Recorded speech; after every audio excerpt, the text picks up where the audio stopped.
سلام بچه ها، اومدم بیرون یه کافه بزنم و برم یه مقدار خرید کنم برای ترشی امروز و ببینیم امروز کلا چجوری میگذره. بلک کافیه، اولین باره دارم تستش میکنم، خیلیش خیلی بالاست.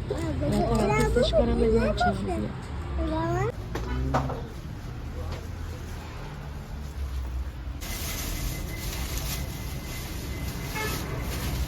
مرسی.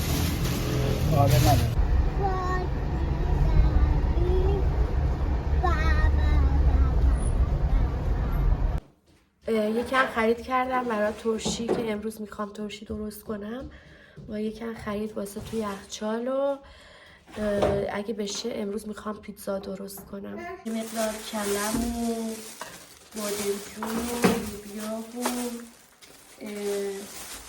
هویج و فلفل خریدم برای ترشی. یکم هم خرید واسه توی یخچال کردم، رب و شیر و تخم مرغ و اینا. یکم ریحونم خریدم یه پیتزا ریحون درست کنم، اونم باز از تو گوگل میخوام نگاه کنم. پس الان اینا رو من میشورم، بعد که خواستم پیتزا درست کنم دوباره نشونتون میدم.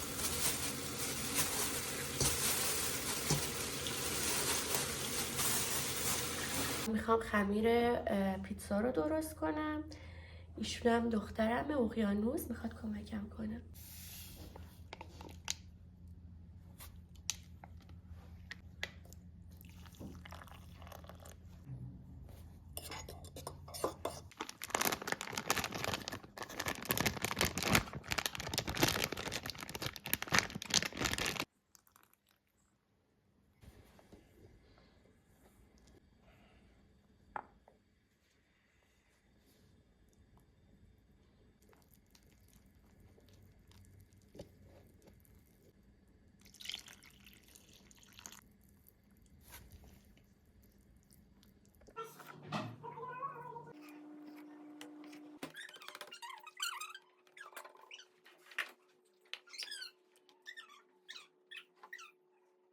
خب بچه ها الان من میخوام گوجه خورد کنم و سوسیس و ریحون، بعد تا خمیرم گذاشتم که استراحت کنه یکم پف کنه.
خوشمزه شده.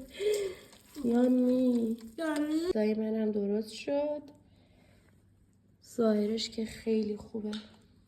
میخوام الان تستش کنم.